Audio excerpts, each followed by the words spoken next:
You remember the exact moment you decided to run. It wasn't some grand realization. It wasn't a speech that moved you or a rally that set your blood on fire. It was a Tuesday morning. You were sitting at your kitchen table reading about a water pipe that had been leaking into the elementary school 2 blocks from your house for 3 years. 3 years. And the city knew. They'd known the whole time. They just didn't care enough to fix it.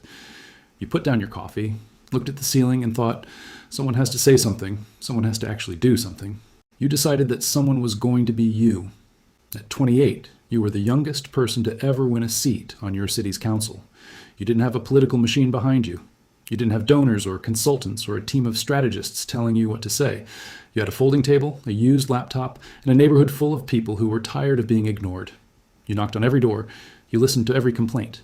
You promised 3 things. You would show up, you would be honest, and you would never forget where you came from. You won by 47 votes. It felt like the beginning of something real. The first 2 years were everything you hoped they would be. You fixed the water pipe. You pushed through an ordinance requiring city contracts to be posted publicly online. You blocked a rezoning deal that would have displaced 400 families so a developer could build luxury condos. The local paper called you the council member who actually reads the bills.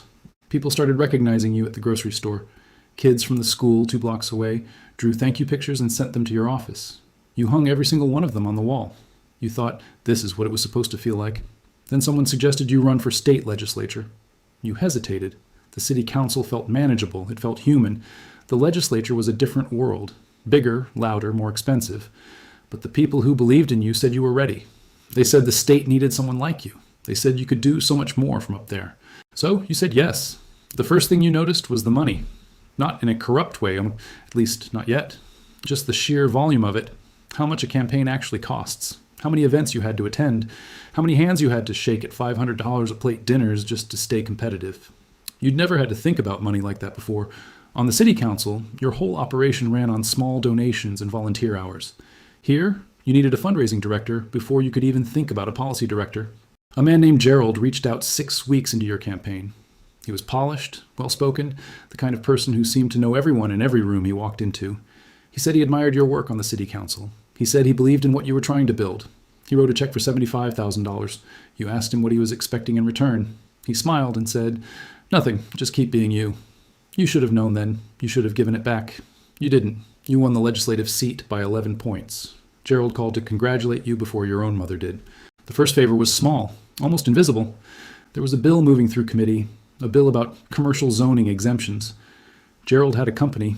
The exemption would save that company maybe $3 million in fees over 5 years. He explained it carefully, walking you through the economics, the jobs it would create, the ripple effect on the local economy. He made it sound reasonable. He made it sound like the obviously correct vote. And maybe it was. You genuinely weren't sure. You voted yes.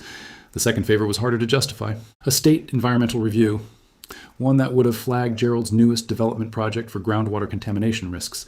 He didn't ask you to kill the review. He just asked if you could make a call to someone on the review board. Remind them of the economic importance of the project. Remind them that jobs matter. You made the call. The review was delayed for 18 months. By the time it resumed, Gerald's project was already half built. That night, you went home and stood in your bathroom looking at yourself in the mirror for a long time. You thought about the kids who drew you thank you pictures. You thought about the school and the water pipe. You told yourself this was different. You told yourself you were still the same person. The mirror didn't argue, but it didn't agree either. 6 years passed. By the time you ran for Congress, Gerald wasn't your only donor. He was just the one who'd introduced you to all the others.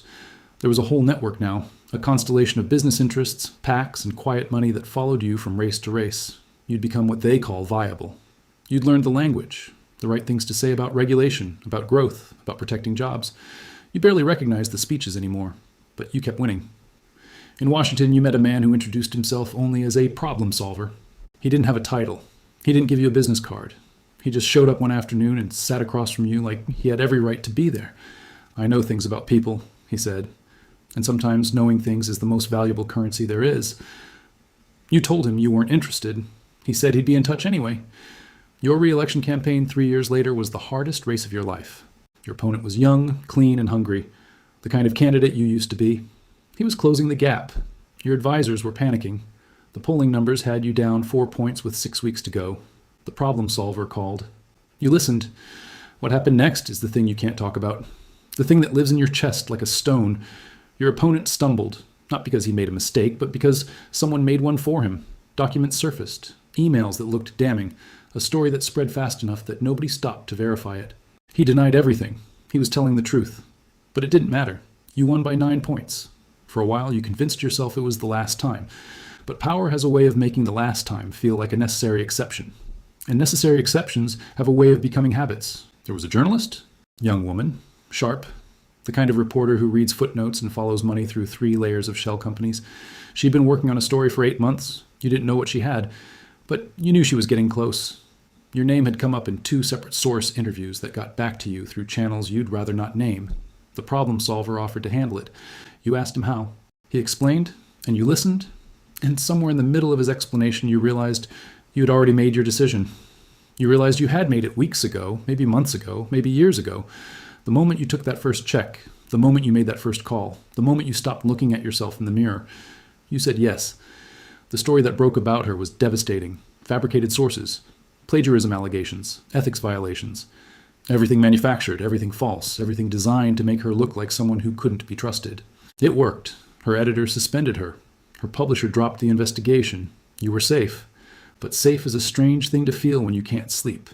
Safe is a strange thing to feel when you pass a school and think about water pipes. Safe is a strange thing to feel when you know exactly who you used to be and exactly what you've done to him. She came back. Of course she came back. The ones who are actually doing the work, they always come back. She'd spent 4 months quietly rebuilding, finding sources who were finally ready to talk, former staffers, a disgruntled associate of the problem solver, financial records that connected dots nobody had connected before. She published on a Thursday morning. By Thursday afternoon, the story was everywhere. Your phone didn't stop ringing for 3 days. Allies went quiet. Donors sent carefully worded messages about needing time to assess the situation. Your chief of staff resigned without warning. The ethics committee announced a preliminary inquiry. And through all of it, the problem solver kept calling, kept telling you there was still a way through, still a move left, still something that could be done. You stopped answering, not because you'd suddenly become brave, not because you'd found your conscience at the last possible moment like some kind of movie hero, but because you looked at everything you'd built, the offices, the titles, the power, the access, and you realized you had built it on top of a person you used to respect. And you were so tired, so completely exhausted from the work of pretending the person was still in there. The FBI came on a Tuesday, same day of the week as that morning at your kitchen table all those years ago. You let them in. You sat down.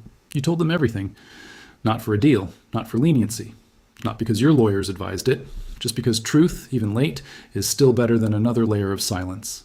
You don't know how this ends for you. There will be consequences, serious ones, ones you've earned, but you know how it ends for the school 2 blocks from your house. The water pipe got fixed by you 11 years ago. That part was real. You hold on to that, because at the end of it all, when everything else is stripped away, the titles, the offices, the compromises, the crimes, what you have left is who you were before any of it started. And you have to decide, is that person still worth saving? Well, you think maybe he is. You think maybe that's where you start. End.